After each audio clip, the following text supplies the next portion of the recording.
ایک روز بانو اپنے بابا کے ساتھ باغ میں سیر کر رہی تھی۔ اس نے ایک درخت کے نیچے ایک خوبصورت کبوتر کو دیکھا۔ کبوتر زخمی تھا، اس کے پر سے خون بہہ رہا تھا۔ بانو نے کبوتر کو اٹھایا۔ کبوتر کا زخم دیکھ کر بانو پریشان ہوئی۔ بانو نے کبوتر اپنے بابا کو دیا۔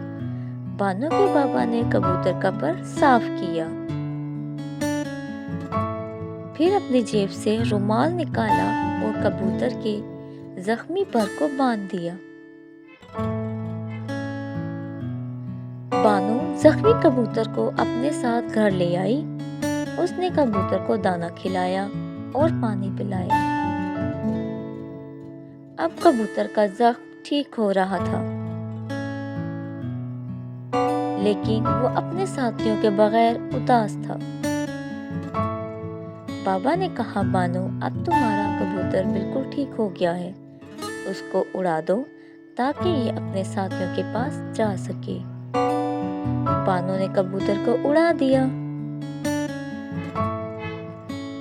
کبوتر نے بانو کو ایسے دیکھا جیسے وہ بانو کا شکریہ ادا کر رہا ہو۔ ایک دن بانو نے باغ میں اڑتے کبوتروں کو دیکھا۔ اسے اپنا زخمی کبوتر یاد آیا۔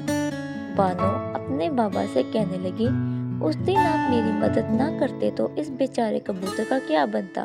آپ نے نیک کام میں میری مدد کی، جزاک اللہ۔ بابا نے کہا، پیاری بانو، تم نے ایک نیک کام کیا اور میں نے تمہاری مدد کی۔ اللہ ہماری یہ نیکی قبول کرے۔